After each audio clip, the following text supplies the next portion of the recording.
"You should be grateful, old man," Chuck, my son-in-law, shouted, veins bulging in his neck. "I even let you grab your things.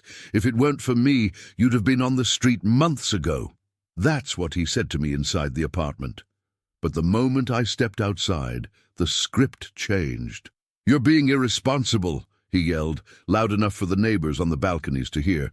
"You've got nowhere to go, that you need help with your problem, and you still choose to walk out." I turned around, stunned. And then I saw it.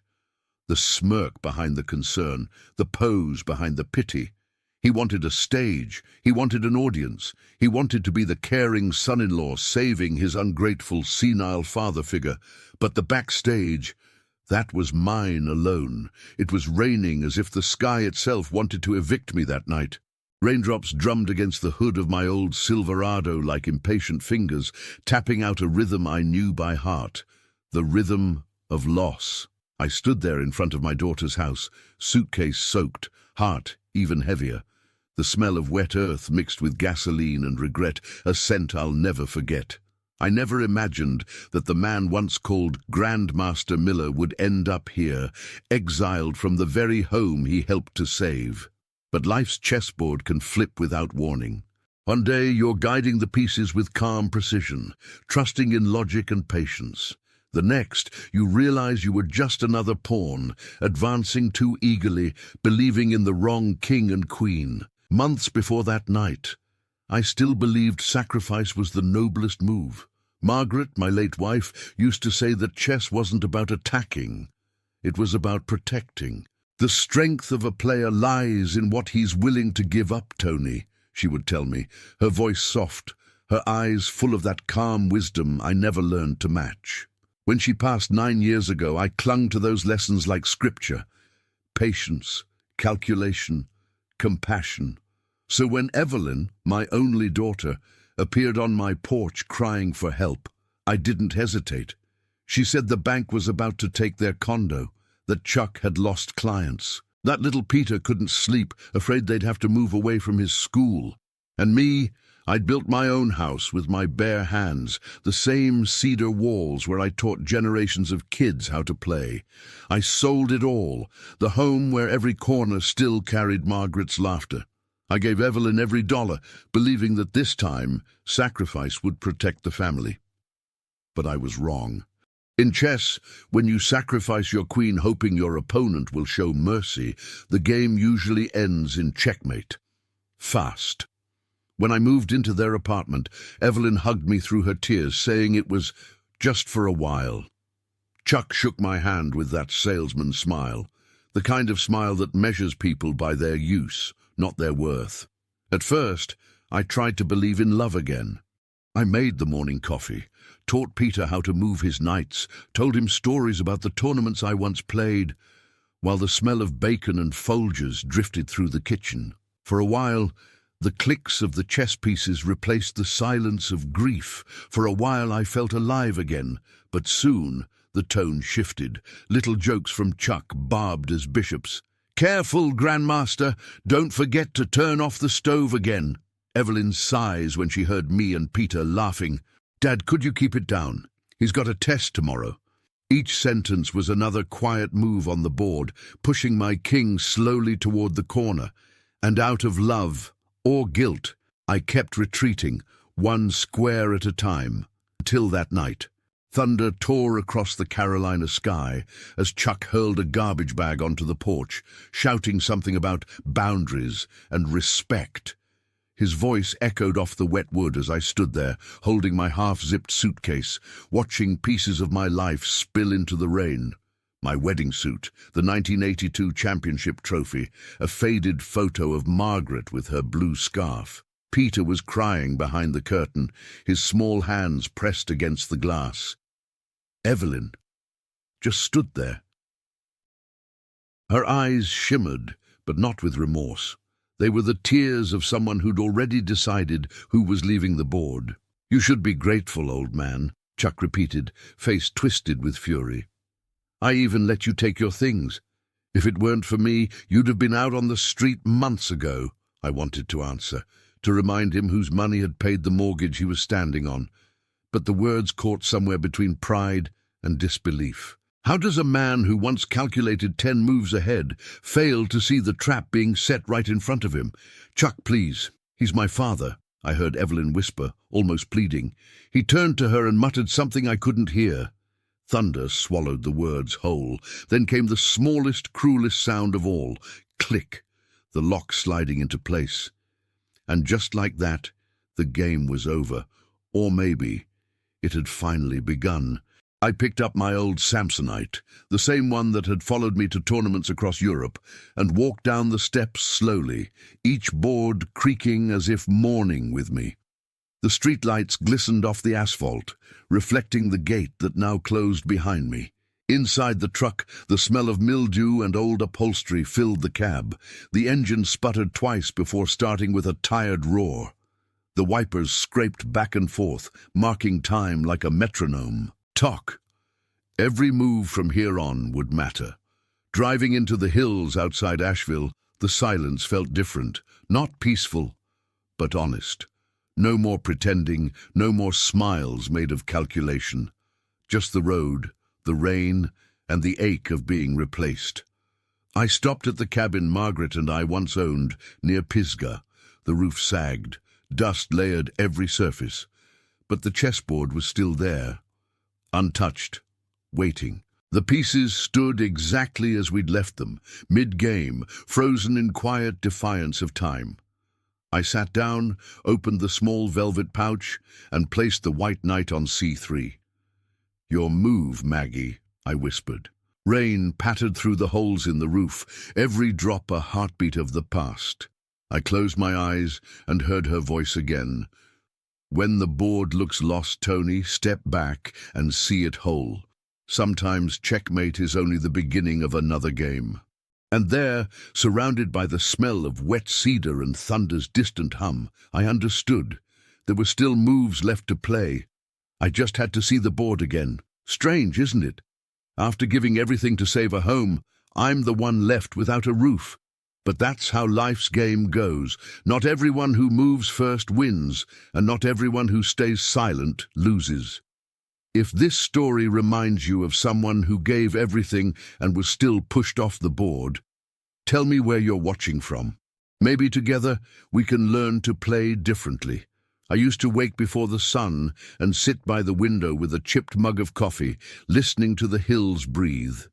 The house I'd built, cedar and patience, held the nights cool inside its ribs, and the first light would fall across the chessboard I kept set on the kitchen table.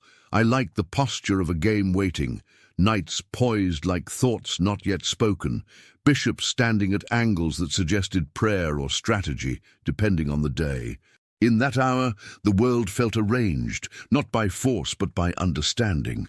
I kept a rhythm, a walk down the gravel drive, the crunch under my boots like a steady metronome, a stop at the mailbox, even when I expected nothing but flyers and silence. Back inside, I'd oil the old board, slow circles that brought back the cedar scent. Then sometimes I'd play both sides, white reaching out to black with a generosity that had taken me decades to learn.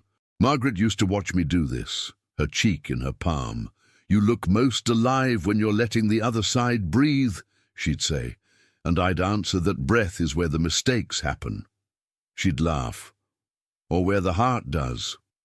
She appears to me now only in flashes, a corner of her blue scarf drifting into my memory when the kitchen window snaps open, her wedding ring tapping the rim of a teacup, the crease that formed at the edge of her mouth when she tried not to smile. In one flash, she's standing by the stove, flower on her wrist, saying, "Patience is not surrender, Tony." In another, I'm putting my hand over hers as we examine a position, her thumb tracing the knight's ear like it might hear her. After she died, the house taught me how to be alone without being empty. I sanded the porch once each spring, not because it needed it, but because I liked the slow progress of the grain coming back to life. I fixed things that were not yet broken. I whittled chess pieces for kids who couldn't afford sets because I knew the posture of a first game could change a boy's year. I cooked, simply. I ate at the same chair. When it rained, I let it. When it didn't, I didn't ask why. People still came to learn sometimes. High schoolers in hoodies, a truck driver on his day off, a woman who'd lost her mother and needed a place to put her hands. I told them the same things my coaches told me long ago, and the things I learned too late. That you must know the end you are aiming toward, that protection is a form of attack, that pride is a blunt instrument you should only lift when you mean to break something. They listened, or pretended to, and I watched their shoulders loosen when the first good idea arrived like a sparrow. On Sundays, I'd visit the cemetery with a single lily, not because Margaret liked lilies, but because she laughed once at a florist who insisted lilies were tasteful. She said, "Tasteful is a word cowards use when they're afraid of joy." I left lilies out of mischief, and because the man at the counter would say, "Back again, Mr. Miller?" And I liked that someone noticed time moving. I'd brush pine needles off the stone, tell her whatever small victory the week had offered. A kid who finally saw why pushing a pawn 2 squares matters, a neighbor who returned my ladder, a dream in which she was late but still arrived. I believed in small rituals because they held me in a shape the world recognized. They made me into a man you could greet and count on, the kind of man who answers the phone on the second ring and shows up 5 minutes early. It's a particular kind of armor, that predictability. It keeps you from surprising yourself into a fall. Then came the afternoon Evelyn stood on the porch, rain beginning but not committed, and cried the way she cried as a girl. Shoulders first, then throat, then eyes. She told me about the bank, the condo, Peter's fear of changing schools. She touched my hand at the exact place Margaret used to, the soft pad between thumb and wrist. "Dad," she said, "just until we get our feet under us." The porch smelled like damp cedar and something else, something like trouble. But trouble often smells like wet wood if you've lived long enough. It takes the shape of what you already love. I told her about the house, how I could sell it fast if I priced it like a lesson instead of a prize. She squeezed my fingers.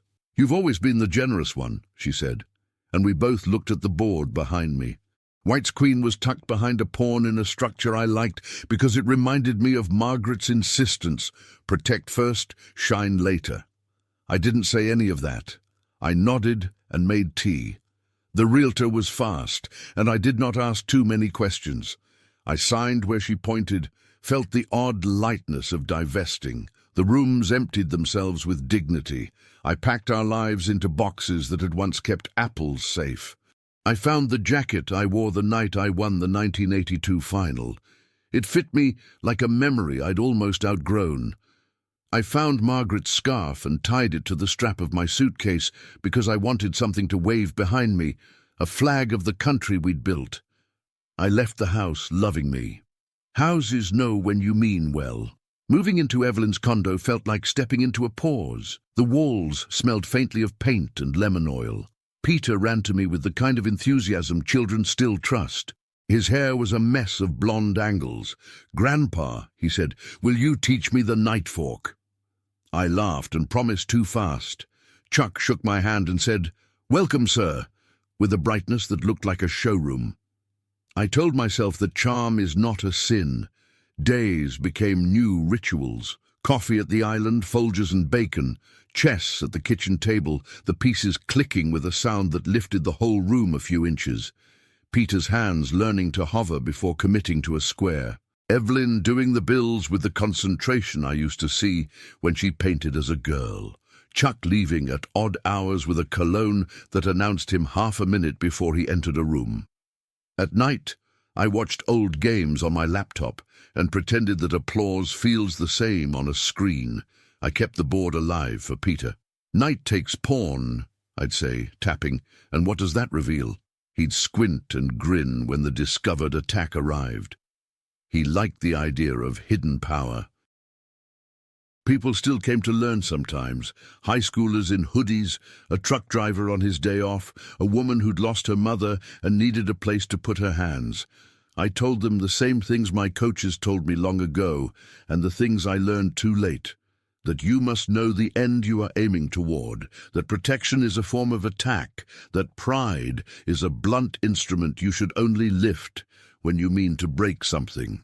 They listened, or pretended to, and I watched their shoulders loosen when the first good idea arrived like a sparrow.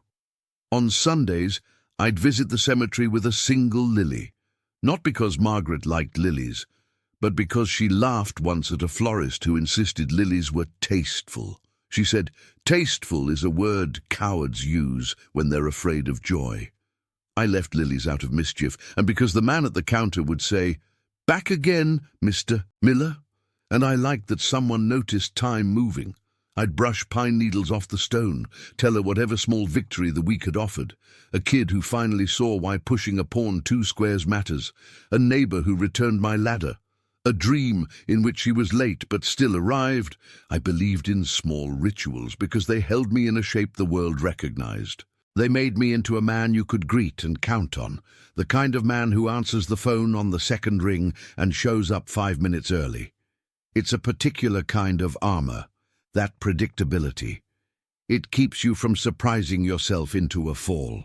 Then came the afternoon Evelyn stood on the porch, rain beginning but not committed, and cried the way she cried as a girl. Shoulders first, then throat, then eyes. She told me about the bank, the condo, Peter's fear of changing schools. She touched my hand at the exact place Margaret used to, the soft pad between thumb and wrist. "Dad," she said, "just until we get our feet under us." The porch smelled like damp cedar and something else, something like trouble. But trouble often smells like wet wood if you've lived long enough. It takes the shape of what you already love. I told her about the house, how I could sell it fast if I priced it like a lesson instead of a prize. She squeezed my fingers. "You've always been the generous one," she said, and we both looked at the board behind me. White's queen was tucked behind a pawn in a structure I liked because it reminded me of Margaret's insistence, protect first, shine later. I didn't say any of that. I nodded and made tea. The realtor was fast and I did not ask too many questions. I signed where she pointed, felt the odd lightness of divesting. The rooms emptied themselves with dignity. I packed our lives into boxes that had once kept apples safe.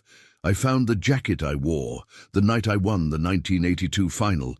It fit me like a memory I'd almost outgrown. I found Margaret's scarf and tied it to the strap of my suitcase because I wanted something to wave behind me, a flag of the country we'd built. I left the house loving me. Houses know when you mean well. Moving into Evelyn's condo felt like stepping into a pause. The walls smelled faintly of paint and lemon oil. Peter ran to me with the kind of enthusiasm children still trust. His hair was a mess of blonde angles. "Grandpa," he said, "will you teach me the knife fork?" I laughed and promised too fast. Chuck shook my hand and said, "Welcome, sir," with a brightness that looked like a showroom. I told myself that charm is not a sin. Days became new rituals.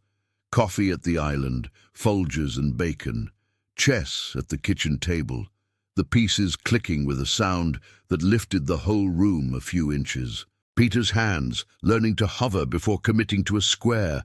Evelyn doing the bills with the concentration I used to see when she painted as a girl. Chuck leaving at odd hours with a cologne that announced him half a minute before he entered a room. At night I watched old games on my laptop and pretended that applause feels the same on a screen.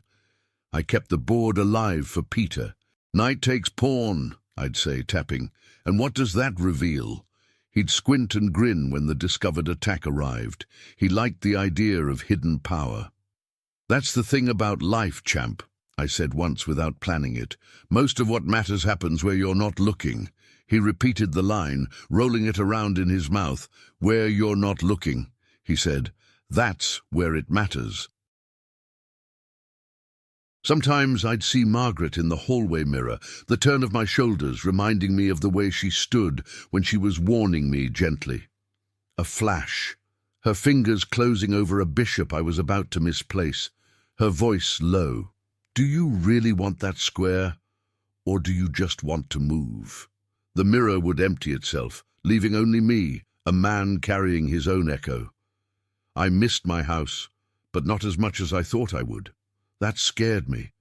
I missed the predictability of solitude, and I missed making plans that began and ended at my own table. Still, there was a sweetness to Peter's presence, and a soft pride in being needed again.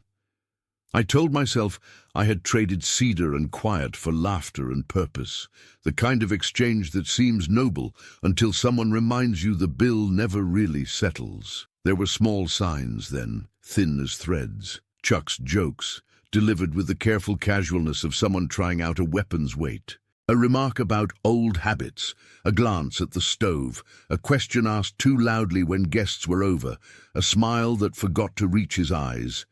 Evelyn's sighs when she saw the pieces still set after midnight. "Dad," she'd say, "some of us have to be up early." I'd nod, collect the pieces like gathering thoughts I wasn't allowed to finish, and tell myself, compromise is a form of love. On the best days, I believed we were building something new, a map of 4 lives on one small board. On the other days, I felt the squares narrowing, filing me toward a corner. But I did what I've always done when the position looked uncertain. I played for time. I castled my heart and told myself the center could wait.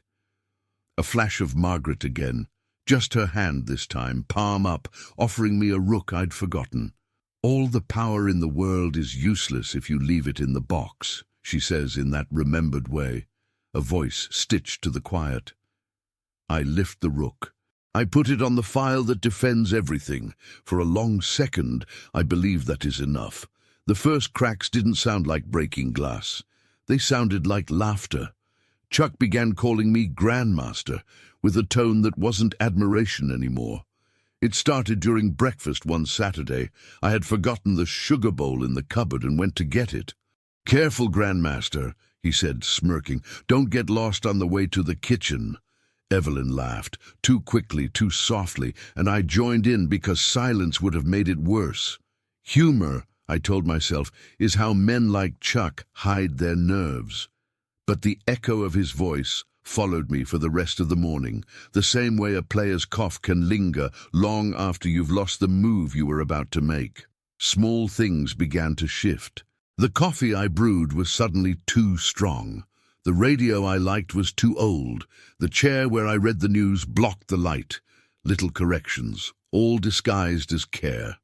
"You don't mind, right, Tony?" Chuck would ask, already moving the object, changing the channel, refolding what I'd just folded.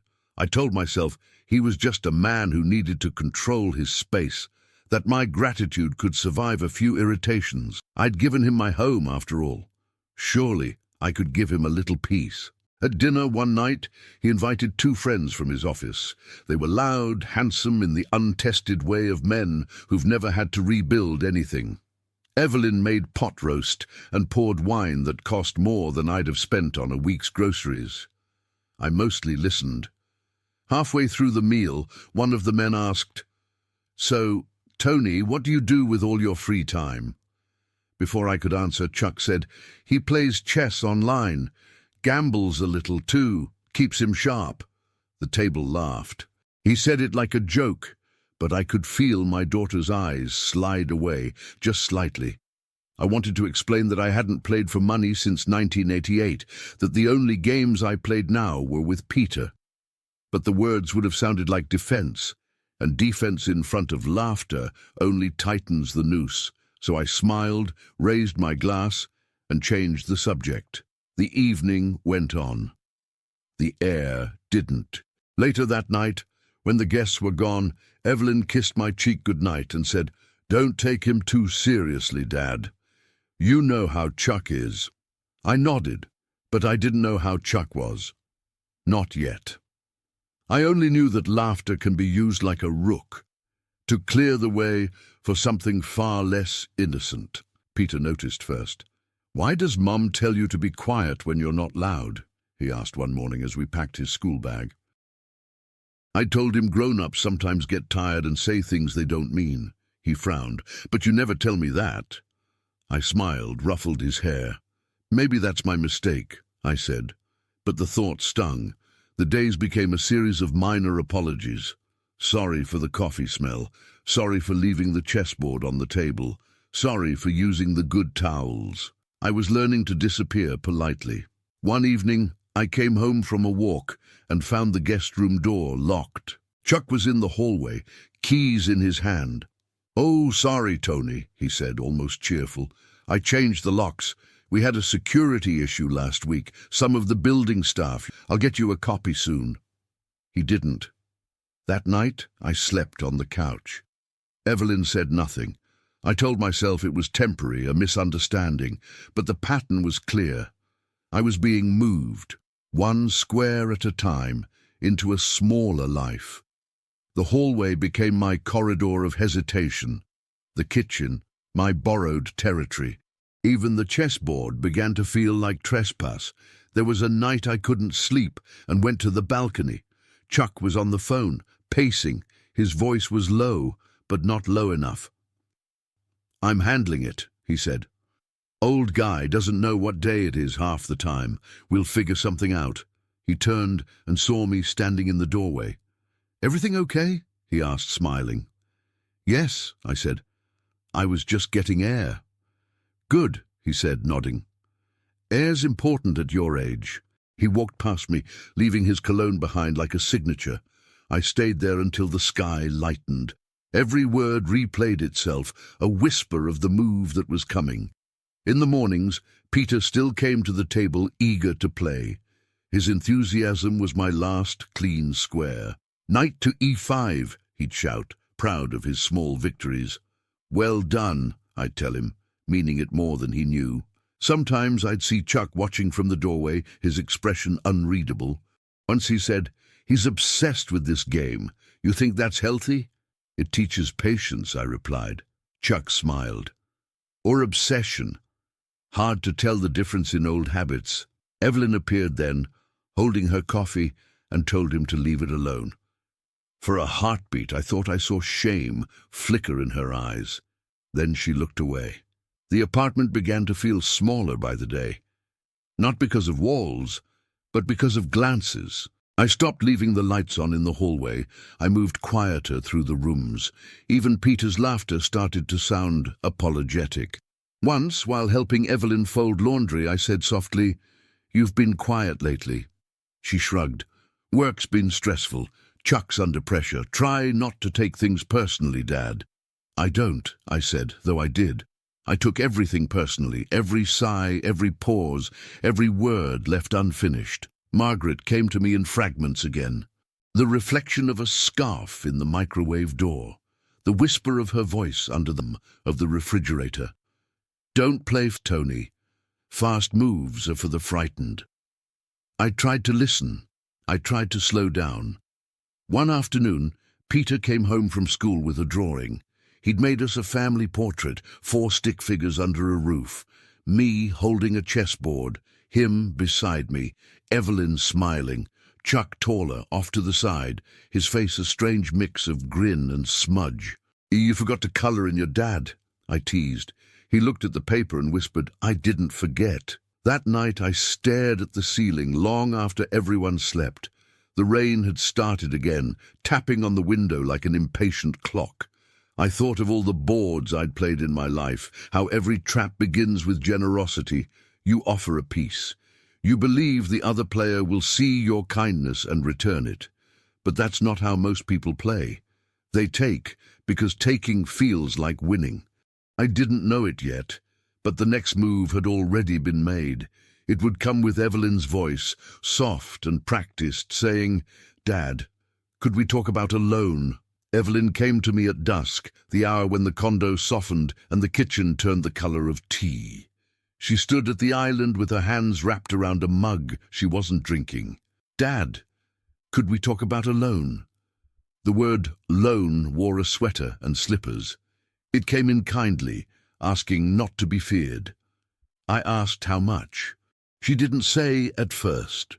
She mentioned Peter's school. She mentioned the HOA fees. She mentioned a client who'd ghosted Chuck and a second client who might return if they could just hold on one more month.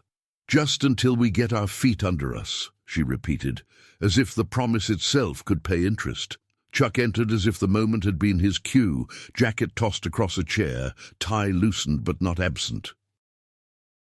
"Tony," he said, with a sigh that pretended to be embarrassed, "I hate even being in this conversation." He opened a laptop with the reverence of a priest unveiling an icon. "I wrote something up, just a formality, so everything's clear." The screen glowed on his face, bleaching his smile into something trustworthy if you didn't know what trust cost. Evelyn touched my sleeve. "It would make me feel better," she said. "Everything in writing, so you never have to wonder." I nodded, because doubt is a language I speak quietly. Chuck rotated the laptop. The document was already titled Family Support Agreement. The words temporary and repayment appeared like friendly lampposts, but between them were little gullies cut by phrases I didn't linger on: administrative discretion, reallocations, as determined appropriate by household managers. Soft traps, cushioned barbs. "Let me print it," Chuck said, as if printing were a kind of blessing. The printer woke up with a sigh. Paper slid out warm, smelling faintly of plastic and static. He placed a pen beside the signature line with a host's flourish. "Initial here and here. We'll wire the funds back as soon as the closing's clear. 60 days tops, but I put 90 to be safe." Evelyn's eyes were wet but steady. "Dad, you know I'll make it right." I looked at my hands, scarred from cedar beams and decades of small repairs. Hands that had held Margaret's when she was learning to fall asleep without fear.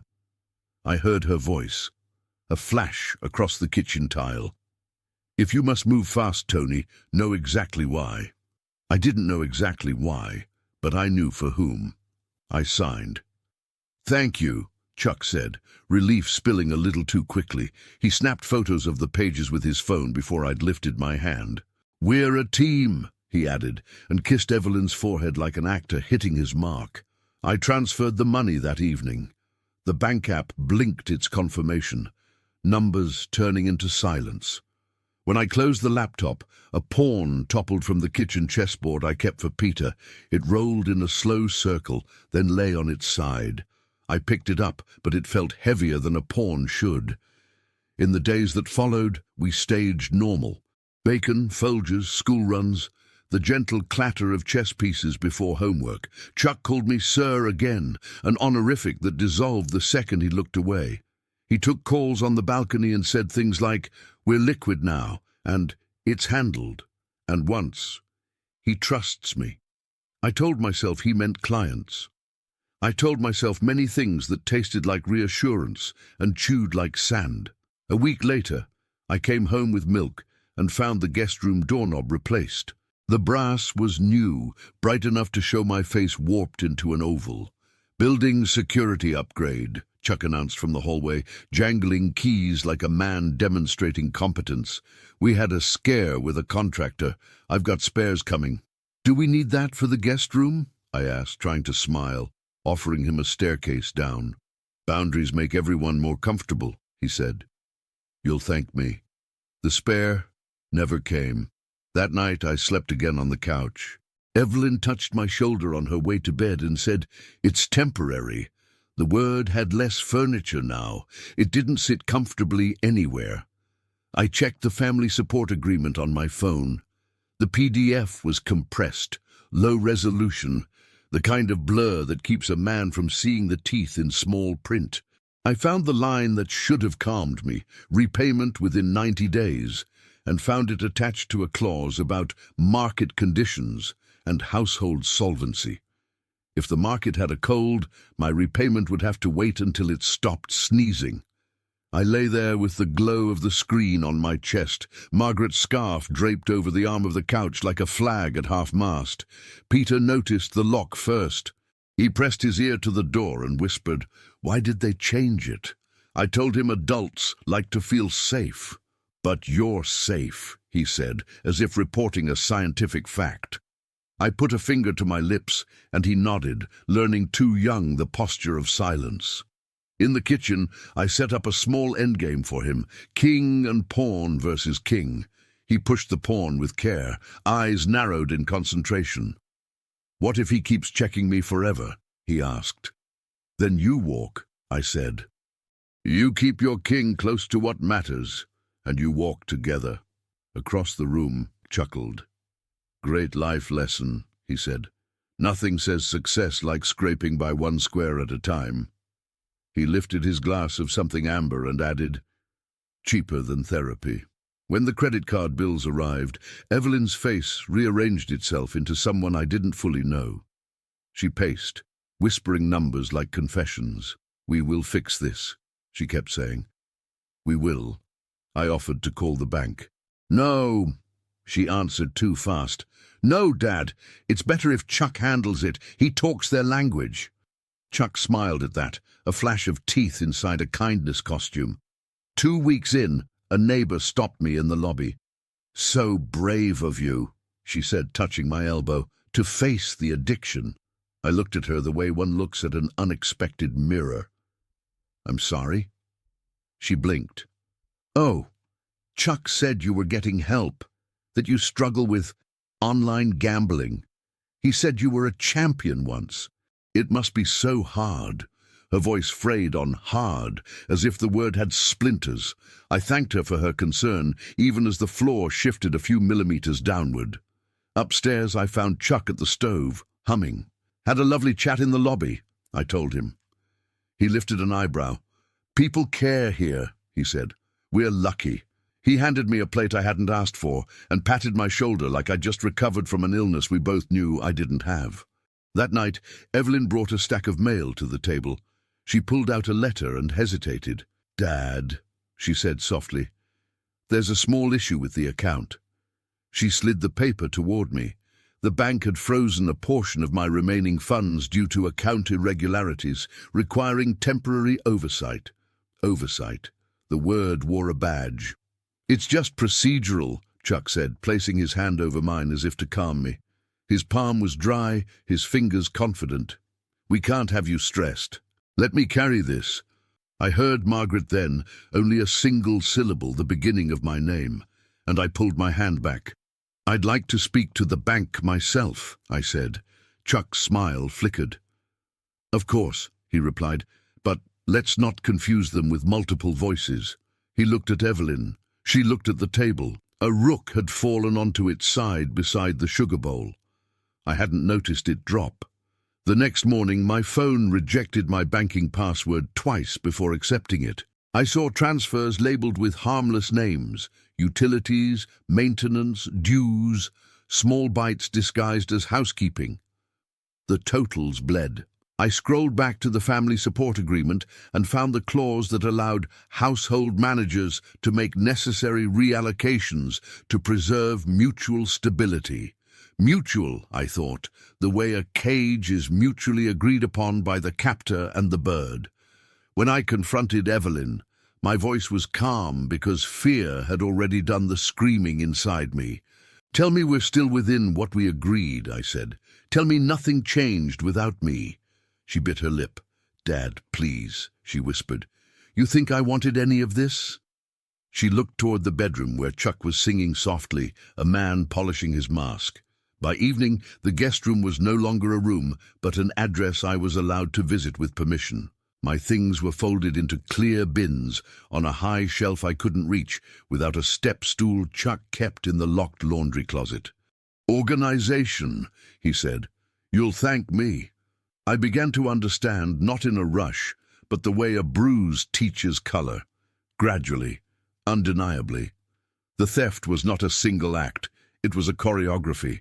A smile, a document, a clause that hummed in fine print, a neighbor's well-meaning pat on the arm. The game wasn't blitz, it was positional.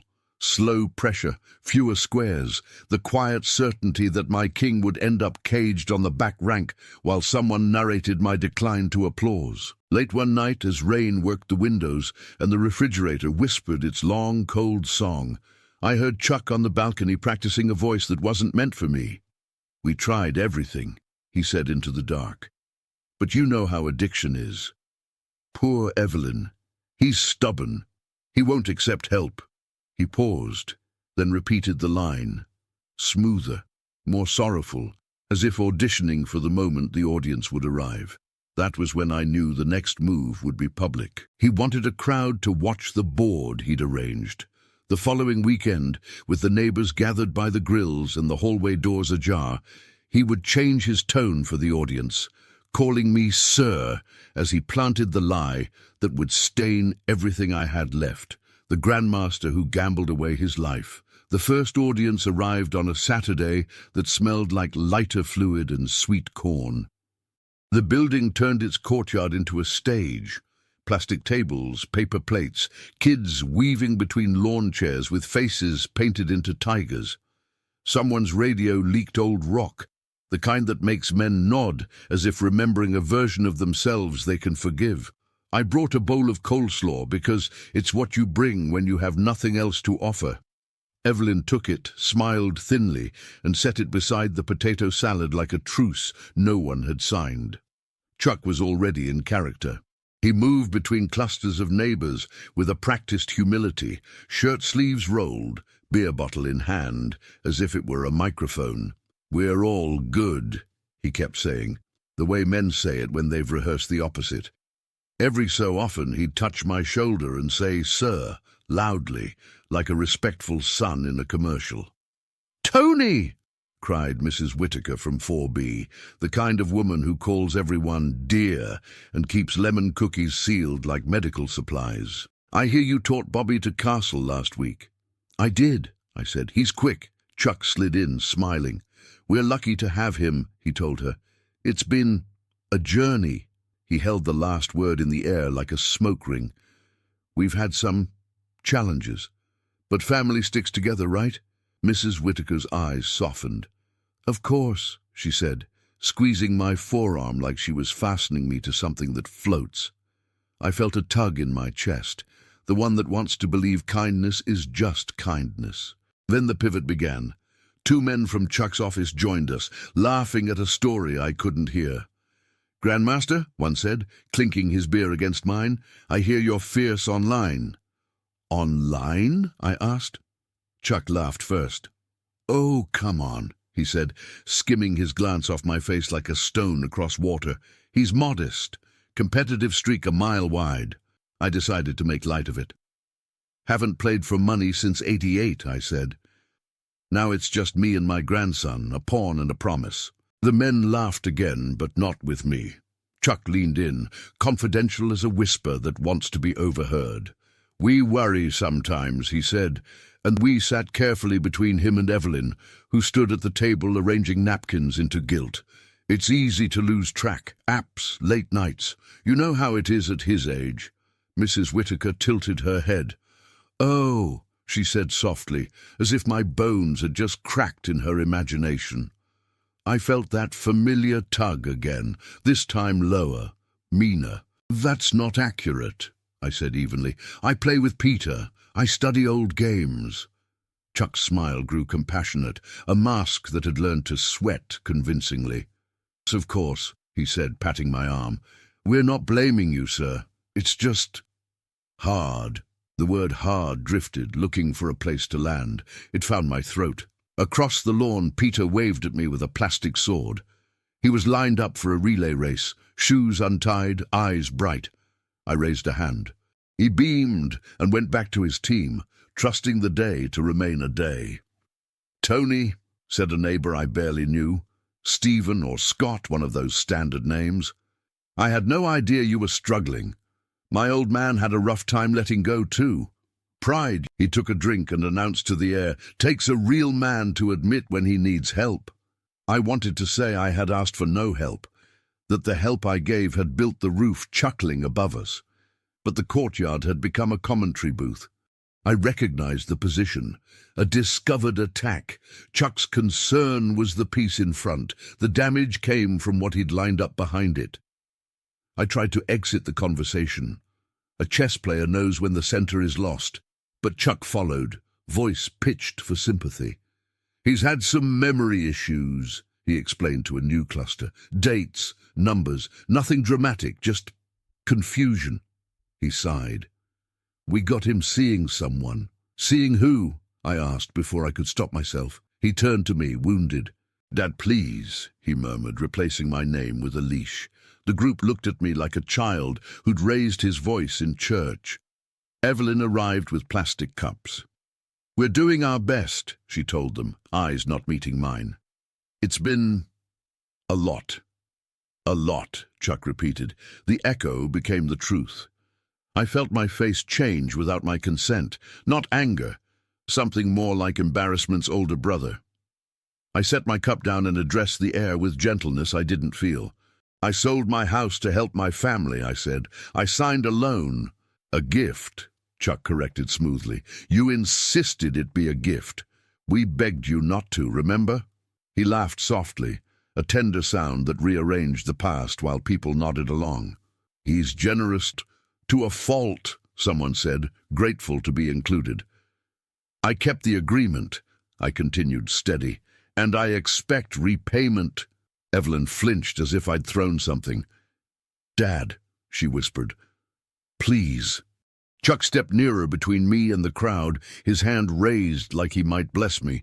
"It's okay," he told them. "He gets agitated when we talk finances. Doctor says it's common. We tried to keep him calm." The words assembled around me like a small, tidy cell. Mrs. Whitaker put a cookie in my hand. "Let's not upset ourselves, dear," she said, fragile as lace. I saw Pity take the seat where respect had been. Pity does not share chairs. I could hear cicadas and the tail end of a laugh track from a TV someone had left on upstairs. Children screamed happily by the grills. The ordinary textures of a southern afternoon carried on, unimpressed by the collapse of a man's name. I thought of Margaret sitting across from me in some long-ago kitchen, tapping a bishop with her ring. "What is it you're protecting, Tony?" she would ask. "Your king or your pride?" "My mind is sound," I said finally. Not loud, just true. I looked at my daughter, the only person I needed to see me. "Evelyn?" She took too long to answer. "Maybe we should talk later," she said. Privately. Her voice held a wobble that wanted to be mercy and turned out to be escape. Chuck put his arm around my shoulders. "We love him," he declared to the courtyard. "He's family." Then lower, only for me. "Don't do this." His fingers tightened once, a measured pressure that said he knew exactly how far to push. Something inside me clicked, like a clock refusing any more minutes. "Return what's mine," I said, and the sentence surprised even me with its clean edge. He stepped back and widened his eyes for the audience. "Sir," he said, sorrowful now, "no one's taken anything from you. You keep forgetting the agreement." "I read it," I answered. "Then you must have read the clause," he replied gently, almost delighted. "About our discretion, for your well-being." A younger couple drifted closer, curious birds sensing bread. "Is everything okay?" the woman asked. "Of course," Chuck assured her. "Just having a moment." He smiled, shining with a virtue I did not recognize. "We're looking into options," he added. "Port. Maybe a community program. He's been resistant." The woman nodded, relieved to be spared any complicated version of events. "You're doing the right thing," she told him. "Boundaries are love. Boundaries are love." I felt the sentence take root in the crowd like a weed that blooms quickly. Peter ran to me then, cheeks flushed, sword forgotten. "We won!" he cried, breathless. I crouched to meet him. "I knew you would." He leaned in, secretive. "Can we play later?" "Always," I said, and watched him be called away by a voice he could not refuse. I stood up into a silence that had made up its mind. My name felt like a piece scraped along the board, one too many times. I thought of the king in a cramped endgame. Safe, technically, but out of squares. Speak and you prove their point. Stay quiet and you concede it. "Let me be clear," I tried again, aiming not at the crowd anymore, but at the one person shaped like my past. "Evelyn, you asked me to trust you." She blinked, tears trembling in the corners, like coins she couldn't afford to spend. "I did," she said, "and you did. And now?" "We're trying," she answered. "We're doing what's best for you." The courtyard applauded the sentiment with small, approving sounds, mimshms and head tilts, and the delicate clatter of plastic cutlery. A verdict, delivered in soft furnishings. A cloud moved over the sun. The radio faded into static. Even the children's shrieks lowered a register.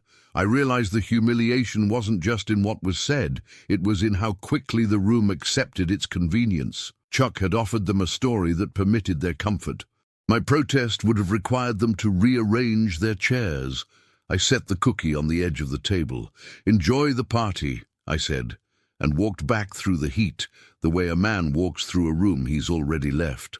On the way to the elevator, a neighbor touched my elbow. "If you ever need someone to talk to," she offered, with the polite bravery reserved for strangers' tragedies. I thanked her. The doors closed on her kind face, and my reflection replaced it, dim and unfamiliar. Upstairs, the hallway smelled like rain that hadn't arrived yet. Inside the apartment, the chessboard waited on the kitchen table, pieces mid-argument. I stood for a long time, trying to decide whether to move anything. Then I tipped a single pawn over with my fingertip. It fell without a sound. By late afternoon, the sky had the look of a promise it intended to keep. The first drops hit the glass like a slow rehearsal. Night would bring the rest. The raised voices, the suitcase, the wet stairs, his performance on the porch for anyone who could hear. It would bring the word senile, spoken like a spell, the doors clean, click, and my truck starting on the third try. But in that moment, in the hush between weather and consequence, I understood the real loss. Not my money, not even my home, but the simple geometry of trust, the squares between me and my child I had assumed I could always cross. The game, I realized, had become public long before the storm began. By nightfall, the audience would follow us upstairs, and the theater would become a storm. His lies tightening into orders, my suitcase yawning open, and the rain keeping time as I was pushed off the board I had paid to save. The storm didn't arrive so much as reveal itself.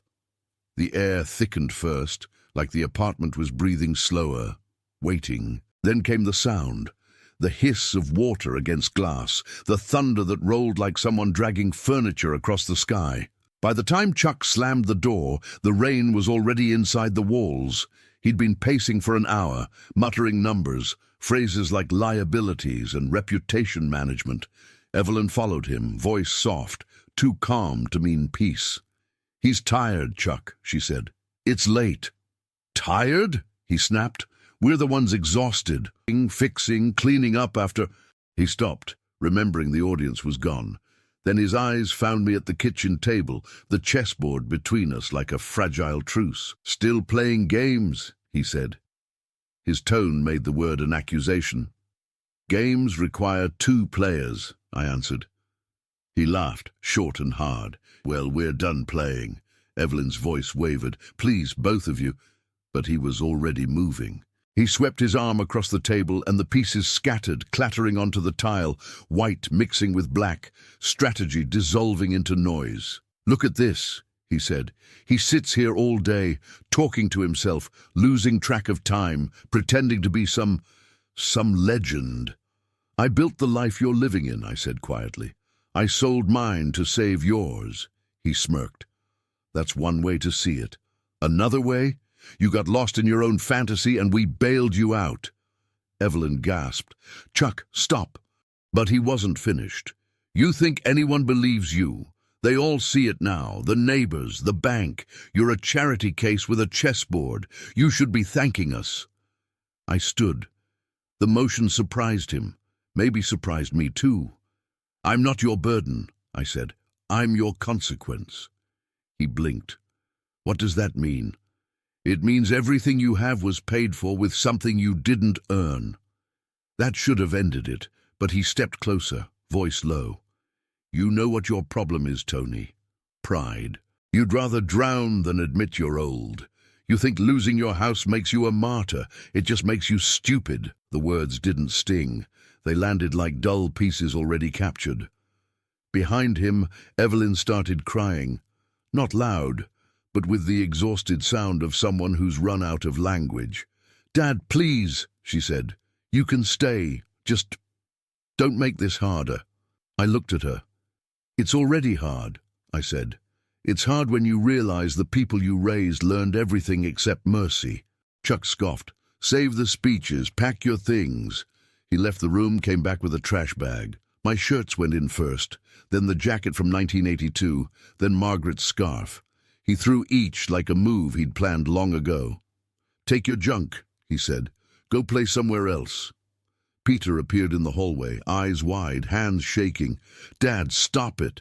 Go back to your room, Chuck barked. Don't talk to him like that, I said. Then get out, he answered, pushing the bag against my chest. It hit harder than I expected. Chuck! Evelyn shouted, but he didn't look at her. He opened the door, and the rain came in sideways, wind carrying the smell of asphalt and betrayal. I bent to grab my suitcase. Peter rushed forward, trying to hold my arm. Grandpa, please don't go, he sobbed. His small fingers clung to my sleeve like a rook trying to hold the board together. I have to, champ, I said softly. Sometimes you can't win by staying. Chuck stepped aside, gesturing toward the open door like a man showing a guest out of a restaurant. Be my guest, he said. Then, with that same stage voice he'd used for the neighbors, he added loudly, You're being irresponsible. You need help with the addiction, and you're walking out. Unbelievable.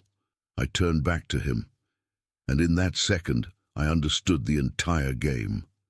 The public act, the private cruelty, the careful design of his lies. He wanted a scene, he wanted applause. He wanted to be the hero, helping his broken father-in-law find treatment. But the truth stood there, drenched and silent, watching him from my reflection in the rain-dark glass. I hope you're proud, I said. You've built your reputation the way a man builds a house out of borrowed wood. He smiled, thin as a blade. At least mine still stands. I stepped into the storm. The cold hit like penance. The bag sagged in my hand, its contents pressing down with the weight of memory. Behind me I heard the door close, then the clean, certain click of the lock. The parking lot shimmered under the streetlight, puddles mirroring the lightning. I walked to the old Silverado. The door groaned when I pulled it open, as if even the truck pitied me. Inside smelled like mildew, oil, and years. I sat, gripping the steering wheel until the trembling stopped. The wipers beat a steady rhythm once the engine caught, a metronome for a man measuring the seconds between what was and what would never be again.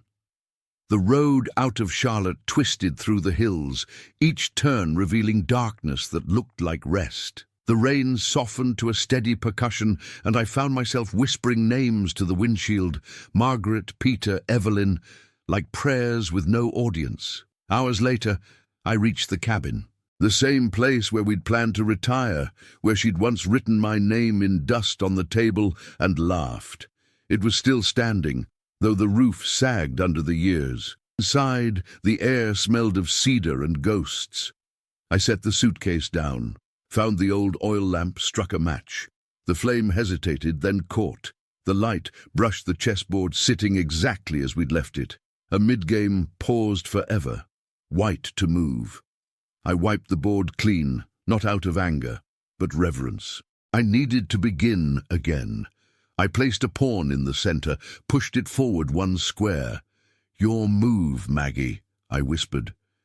The wind sighed through the cracks like an answer. Later, when the rain thinned to drizzle, I stepped onto the porch. The forest below glistened like 100 sleeping eyes. I realized the silence I feared had become my only witness. No applause, no explanations, just breath and consequence. I thought of Chuck rehearsing his story for the neighbors, Evelyn weeping into the script, Peter caught in the crossfire of half-truths. And I thought of Margaret, steady and patient, her hand hovering over a bishop. When the board looks hopeless, Tony, step back. There's always another line. So I did. I stepped back. The cabin creaked with the sound of its own heart still working. I poured the last of my thermos coffee into a tin mug, tasted the bitterness, and smiled. Check, I said softly, not to anyone in particular, just to the dark. The storm moved east, leaving the world rinsed and unafraid. And for the first time in months, I felt like the game was mine again. Morning came pale and indecisive, the kind that forgets to warm the room. I woke to the sound of dripping, steady, patient drops, finding the same tin bucket they had found for years. The cabin smelled of damp cedar and dust, and for a moment I forgot where I was. Then I saw the suitcase by the door, Margaret's blue scarf folded on top like a promise that refused to unravel. I brewed coffee on the small gas stove, the flame trembling with every gust that slipped through the window cracks. Outside, fog wrapped the pines like gauze. The world was quieter than forgiveness. After breakfast, I started cleaning. I needed movement, proof that I still had function. The broom whispered across the floorboards, chasing years of dust into corners. Each motion loosened a memory. Margaret humming as she cooked, Margaret arguing gently about an endgame, Margaret sitting by the fire tracing my knuckles like she was reading palm lines written by fate. When I lifted the old rug, a board creaked differently, hollow. Curious, I knelt, pried it open with the handle of a screwdriver. Beneath was a small wooden box, varnish faded, corners smoothed by years of waiting. My breath stuttered. Inside were papers, bank certificates, investment bonds, documents with my name printed in her handwriting across the margins. For Anthony Miller. They were dated over 15 years ago. She must have hidden them before she got sick. Beneath the papers was an envelope sealed with wax the color of candle smoke. My hands shook as I opened it. Her handwriting was still the same, round, deliberate, the pen pressing harder on her favorite words. Tony. If you're reading this, I've already been gone too long for excuses. You've always played with your heart wide open, and that's what I love and fear most about you. So I did what you wouldn't. I planned a few moves ahead. These accounts are yours. No one knows about them but me, and now you. I never trusted that kindness would protect you from those who mistake it for weakness. If the game ever turns against you, remember what we practiced. Patience wins more than brilliance. Wait. Watch. The board reveals itself when the noise settles, and don't let anyone convince you you're finished. You've never been finished a day in your life. I'll be where you left me, in the quiet, in the rhythm of your next move. Your queen. Always. The room swam for a moment. My knees found the floor without asking permission. I pressed the paper to my forehead and exhaled for the first time in what felt like months. Her scent seemed to lift out of the box, lavender and old library pages. I laughed, then cried, the sounds indistinguishable. You were always 3 moves ahead, I whispered. Always. For a long time I sat there on the bare floorboards, surrounded by her foresight, realizing that real love was strategy disguised as faith. She had left me resources, yes, but more than that, she'd left a plan. Proof that I was not alone in this final match. The documents were substantial, enough to start over, enough to fight back. I laid them out on the table, smoothing the creases, mapping each line like a chessboard. Her precision was intact. Renewal clauses, hidden investments, even an unclaimed certificate from a joint fund I'd forgotten existed. She'd anticipated my blindness and built sight for me.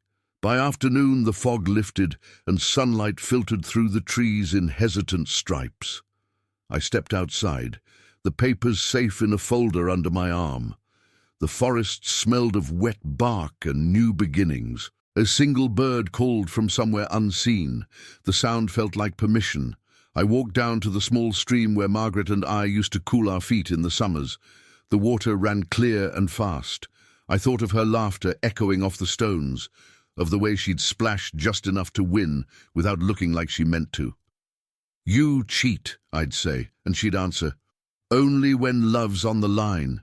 I knelt by the water and said her name aloud. The forest held it for me, carried it back in pieces. Maggie G.I. It was the softest checkmate I'd ever heard. When I returned to the cabin, I opened the small chest by the window where we kept our travel things. Inside were the remains of a life paused.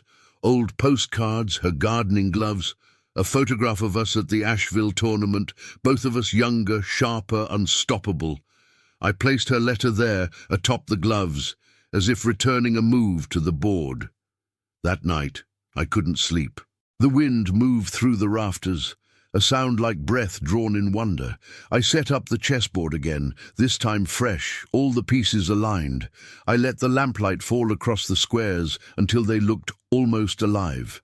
I spoke to her as I arranged the pawns. "You knew, didn't you? You knew they'd come smiling. You knew I'd trust too easily." The silence answered with warmth. I placed my king and queen in their positions and whispered, "Well, my love, you've left me an opening, and I intend to use it."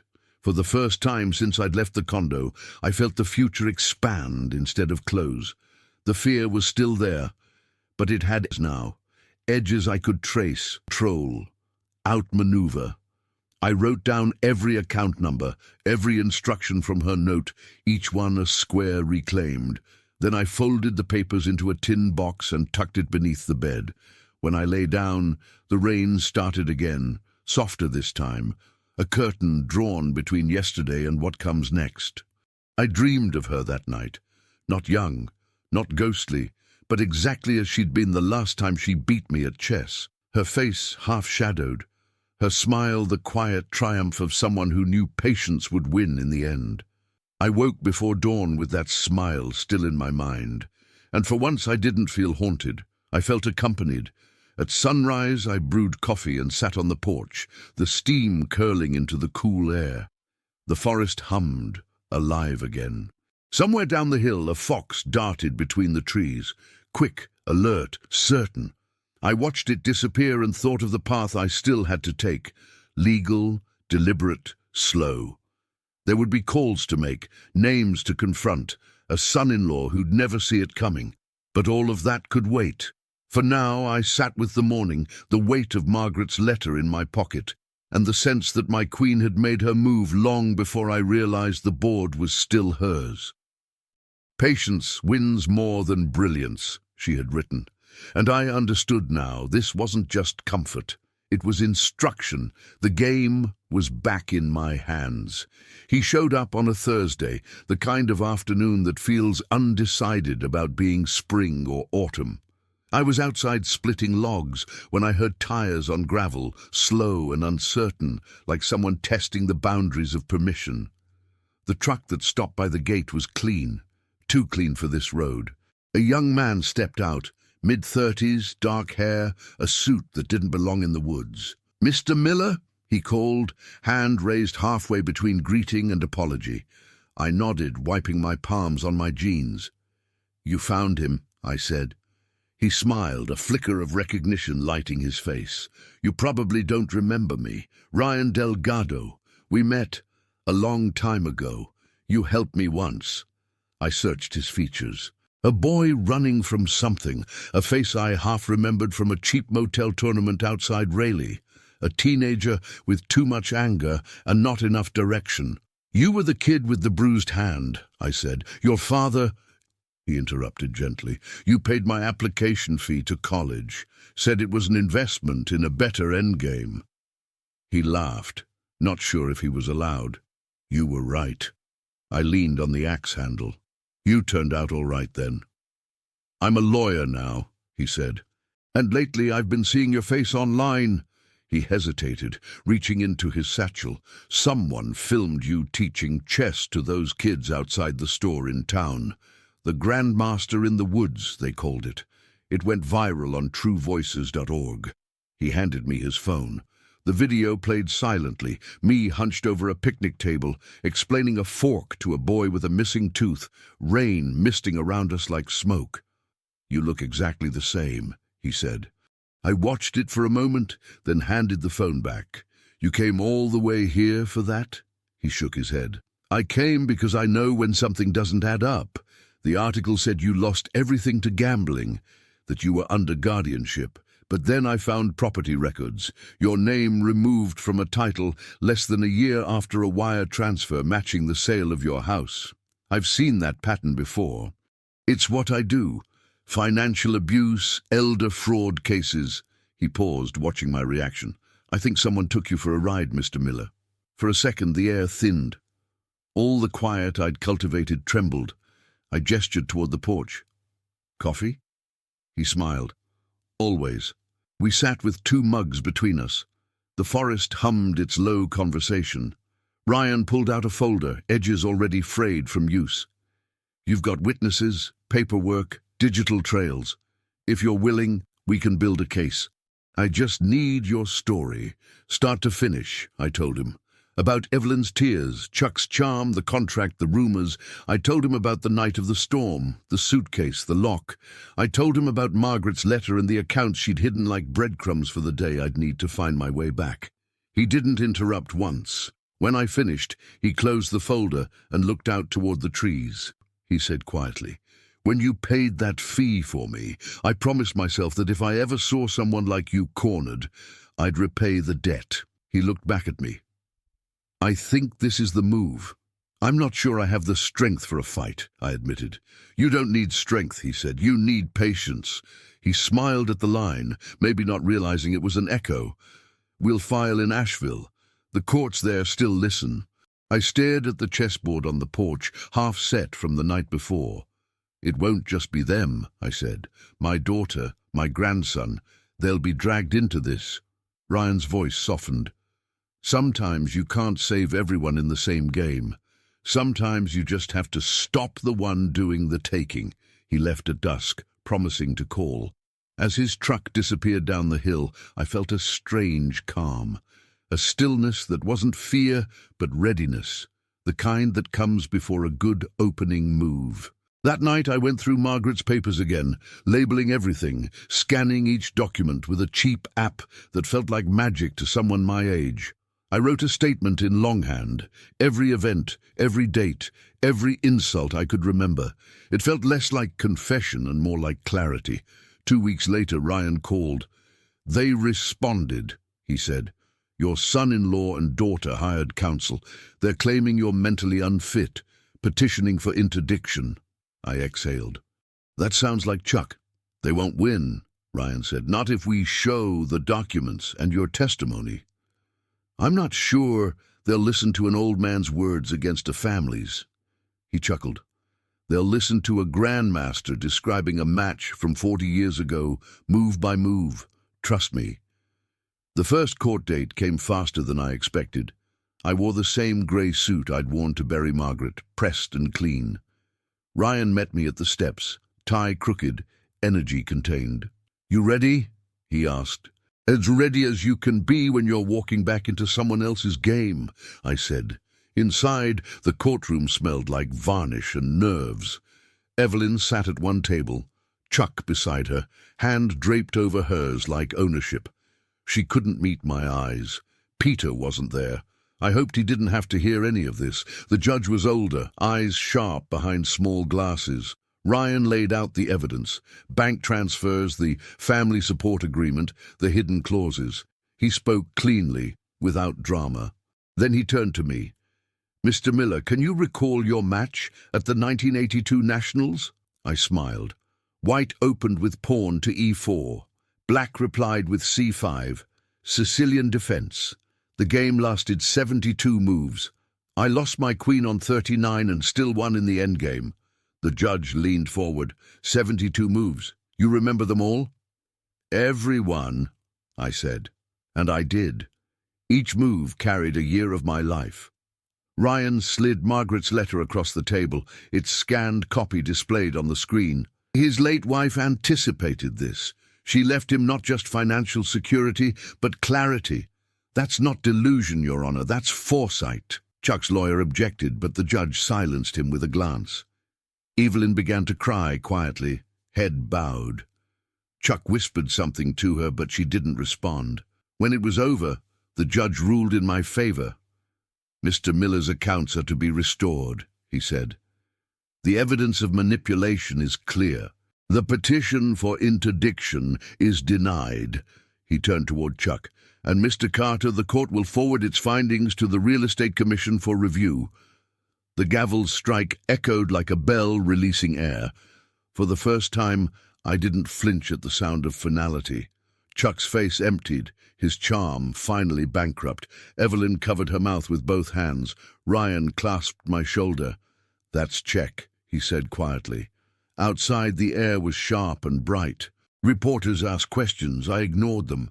My story didn't belong to headlines. It belonged to the quiet victory of survival. I thanked Ryan. He smiled. "You taught me patience, Mr. Miller. You just didn't know it." He drove away, and I stood on the courthouse steps, looking up at a sky that seemed to have grown larger. Margaret had made the first move years ago. Ryan had delivered the second. Now it was my turn to finish the game. The new house was small, white siding, one squeaky porch step, and the scent of pine that drifted in through every cracked window. I didn't need more than that. After the court, I bought it outright, in cash from Margaret's hidden accounts. The place felt quiet in the right ways. No echoes, no judgment, just space where sound could rest. I furnished it with patience. A second-hand armchair, a lamp that leaned a little too far to the left, a wooden chess table by the porch window. I kept the old set, the one from my teaching days, and arranged the pieces mid-game again, as if the match had paused only to catch its breath. The cabin in the woods became my weekend retreat. This house became my new beginning. Weeks passed. The world kept talking. The news site called Evelyn the daughter who gambled away a grandmaster. I didn't read the comments, but Ryan said they were brutal. Chuck lost his real estate license within a month, and Evelyn posted a tearful apology video that ended with the phrase, "We were misled." The internet treated her tears like currency. Some bought it, others didn't. I didn't comment. The board had reached its end, and I wasn't moving another piece. I focused on rebuilding small things. Morning started with coffee and a quiet walk to the edge of the property where the trees began.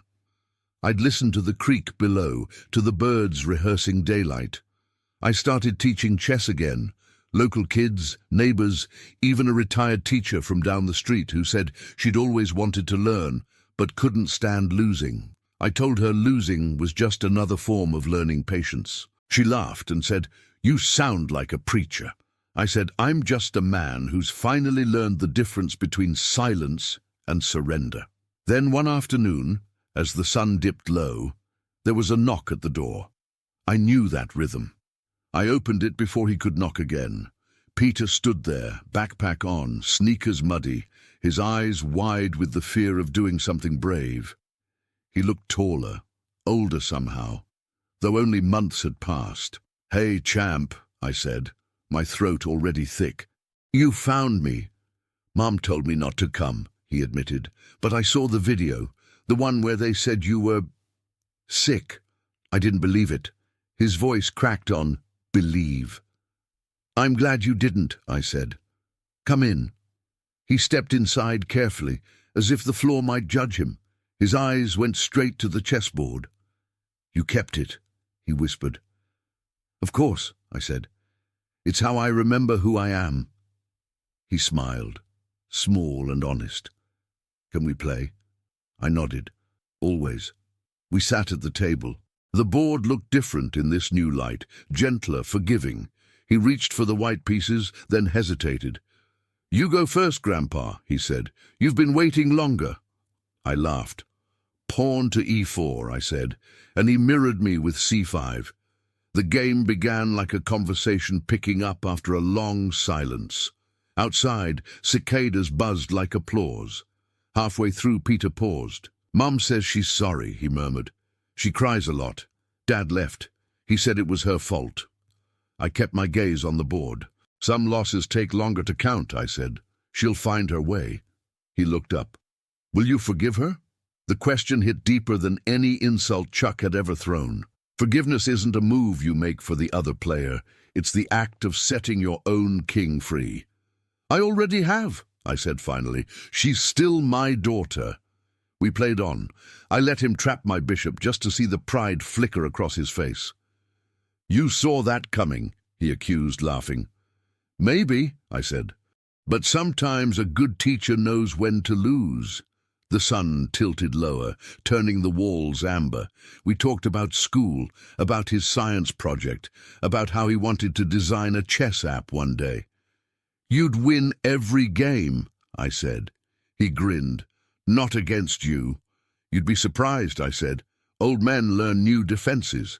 After dinner, grilled cheese and cherry soda, I walked him to the edge of the yard where Evelyn's car waited. She stepped out slowly, hands in her pockets, face pale under the fading light. For a moment, we just stood there. "I didn't know if you'd want to see me," she said.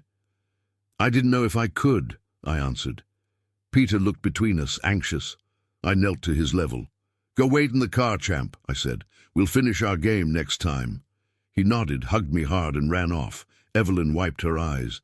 "You look thinner," she said, "but lighter somehow." "Freedom has its own diet," I said.